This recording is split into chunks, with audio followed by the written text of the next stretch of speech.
پیٹ کم کرنے کے لیے تو سب سے پہلے اپنا جو کھانے کا شیڈیول ہے اس کو آپ کو ترتیب دینا پڑے گا کہ آپ کا جو کام کرنے کا سٹائل ہے، کام کرنے کا ورک کرنے کا جو سٹائل ہے وہ کس قسم کا ہے، یا بہت زیادہ آپ کو اس میں بھاگ دوڑ کرنی پڑتی ہے یا آرام سے آفس میں بیٹھنے والا کام ہے. اسی حساب سے اپنے غذا کو آپ نے ترتیب دینا پڑے گا، کیونکہ موٹا آدمی یا پیٹ اسی وقت نکلتا ہے انسان کا جب اس کی باڈی کی ریکوائرمنٹ کے حساب سے زیادہ وہ کھا رہا ہوتا ہے.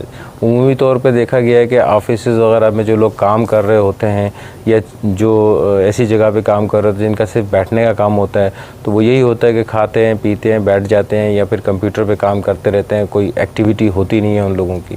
اس کی وجہ سے ان کا پیٹ نکل آتا ہے. اور پھر رات کے ٹائم بھی یہی سلسلہ ہوتا ہے کہ کھانے پینے کے بعد جو ہے وہ پھر وہی جو سلسلہ ہوتا ہے کہ اس کو ہضم کرنے کے لیے چلنا پھرنا چاہیے، وہ بھی نہیں ہوتا ہے. تو ایک سب سے بڑی ریزن یہ ہوتی ہے کہ آپ ضرورت سے زیادہ جو ہے کیلوریز لے لیتے ہیں جتنی کی ضرورت نہیں ہوتی ہے آپ کو.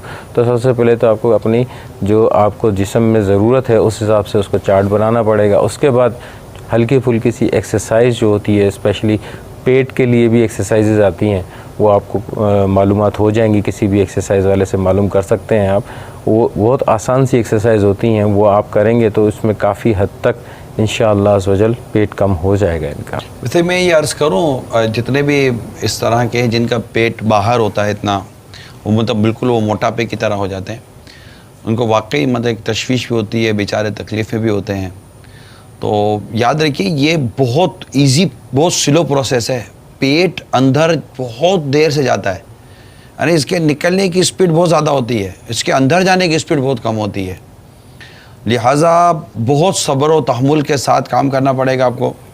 اور اب سب سے پہلے آپ کولڈ ڈرنک چھوڑیں، اگر کولڈ ڈرنک کا کوئی بھی کولڈ ڈرنک ایسے عادی ہیں. تمام فاسٹ فوڈ اور گھی تیل والی چیزوں کو بریک لگائیں، نارمل ہو جائیں بالکل اپنی جو کھانے پینے کی چیزیں. تو اس طرح کر کے پھر پیدل چلنے کی عادت پیدا کریں، تو انشاءاللہ امید ہے کہ جو چربی ہے نا یہ پگھلنا شروع ہو جائے گی، اور یہ فیٹ جو ہے نا یہ ختم ہو کر یہ آپ کی غذا میں شامل ہونا شروع ہو جائے گا.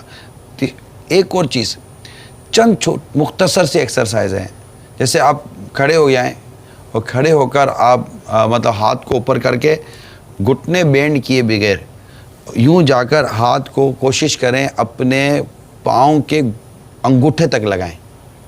پاؤں بینڈ نہیں ہونے چاہیے.